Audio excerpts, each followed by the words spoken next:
Començaríem la sessió.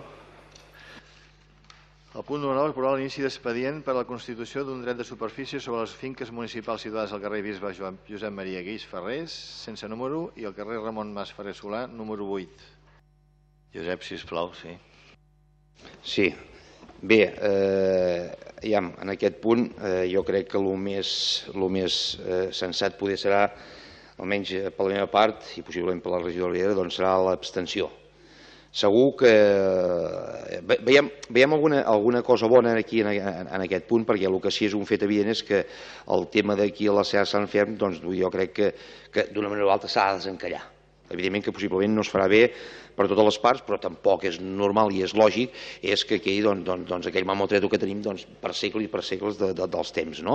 Com s'ha apuntat aquí, jo he dit i ho han dit altres persones, que evidentment que això hi havia una cosa d'herència que es podria haver fet d'una altra manera i no s'ha fet.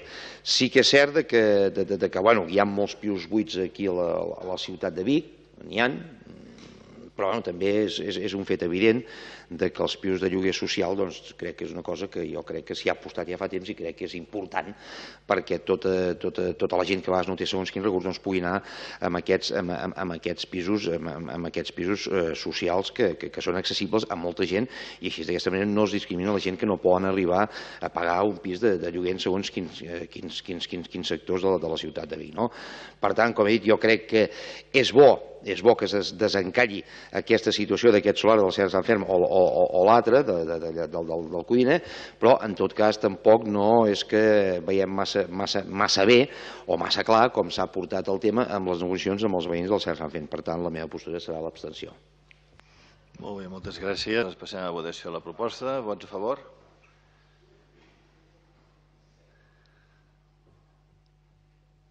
Vots en contra? Abstencions? Queda aprovada la proposta. Teníem mocions. La primera moció és per a l'impuls de la incorporació de clàusules socials en la contractació de l'administració pública local. Moltes gràcies, Nil, sisplau. Josep.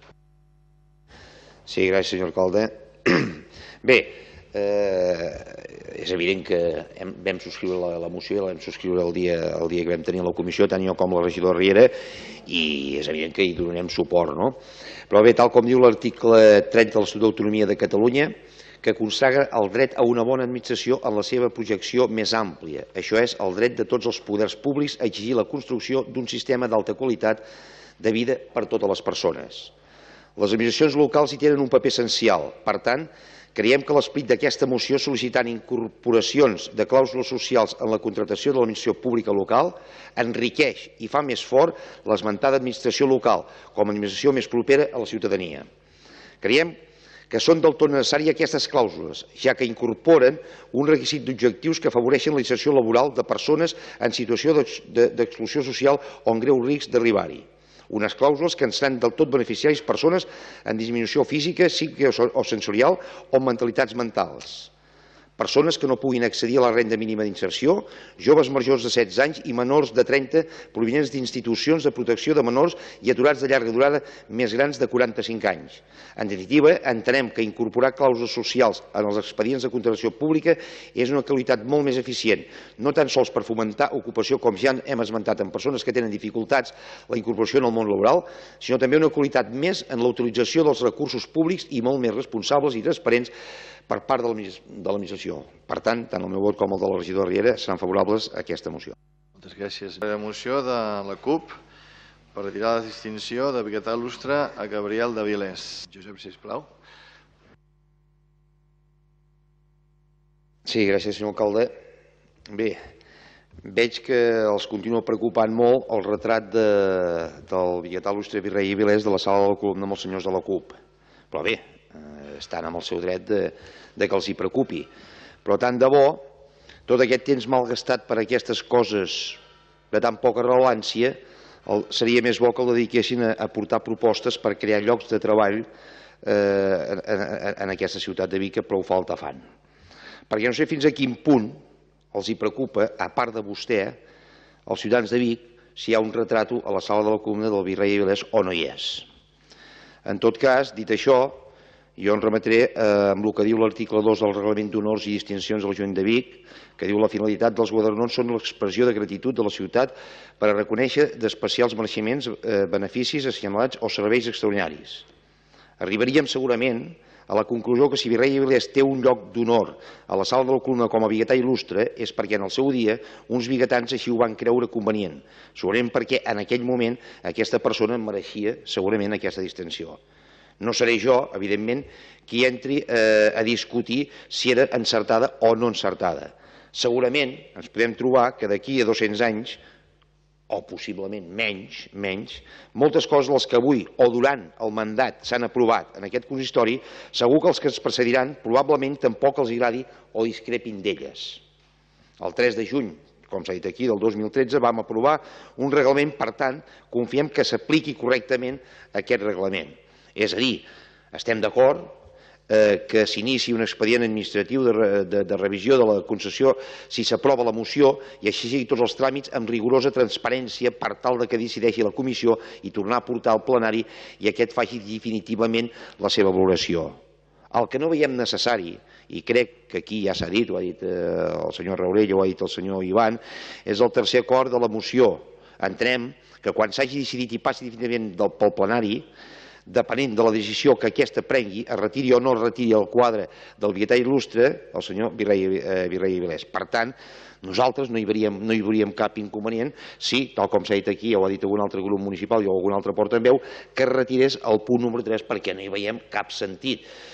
Si es retira el punt número 3 no hi tindríem cap inconvenient ni jo ni la regidoria de donar suport a aquesta moció. Moltes gràcies. Moltes gràcies. Passaríem a preguntes. Preguntes del regidor Josep Anglada. Diu, com està la venda de drogues del carrer Doctor Salaric? Sí. Bueno, carai. Home. Ordre. Ordre. Home. He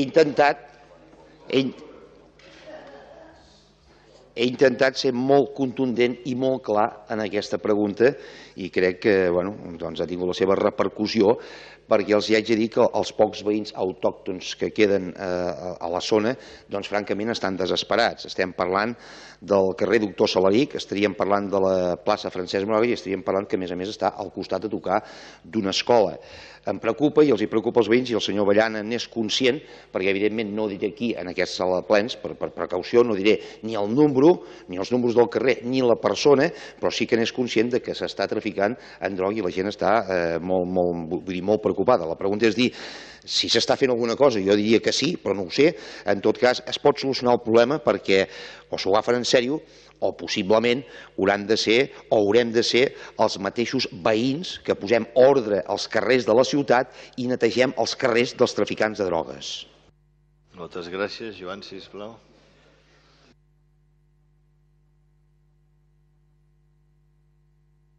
Sí, gràcies, senyor alcalde. Bé, no entraré en el debat provocador que intenta posar sobre la taula. Evidentment es fan controls quan es detecten situacions d'aquestes i en aquests carrers se n'hi estan fent i bastants i per tant tenen els resultats al cap d'un temps. Però en qualsevol cas l'alarma no és aquesta que vostè avui aquí posa sobre la taula. Moltes gràcies. Moltes gràcies. Una altra pregunta que és mides del nou camp de futbol.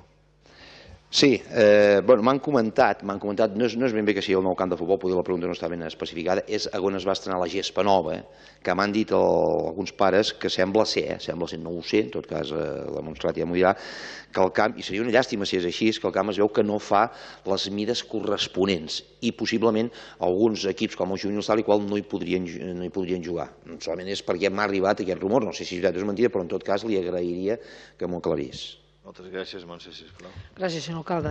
Sí que fa les mides mínimes.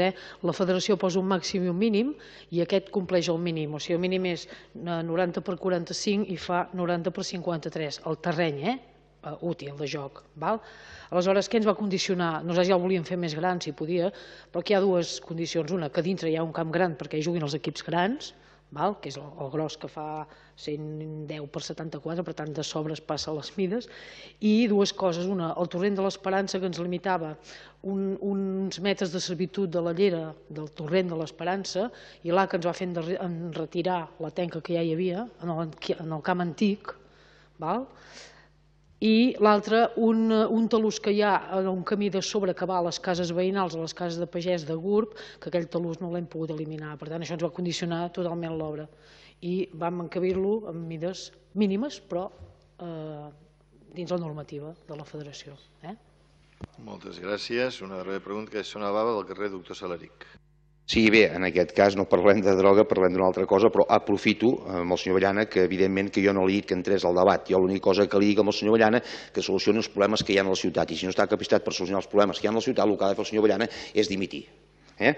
Dit això, al carrer Doctor Salaric, a tot el carrer hi ha zona blava o zona verda. Més bé la pregunta és dir que hi ha una part del final, allà on hi ha el parc, que no hi ha ni zona verda ni zona blava. Llavors, veïns m'han dit que viuen per la zona, a veure si aquí també s'hi podria implantar el que és la zona verda i la zona blava, perquè resulta ser, jo he portat una fotografia, resulta ser que pràcticament sempre hi ha els mateixos cotxes aparcats. Moltes gràcies. Toni, sisplau. Bé, recullo la demanda aquesta, haurem d'analitzar perquè això és ampliació de la concessió que hi ha i s'haurà de... No em puc llevar demà i anar-ho a pintar. No vegis això. És que és curiós perquè estem parlant que tot el carrer, des del començament fins al final, i és una zona, podríem dir, de 50 metres, que no està feta.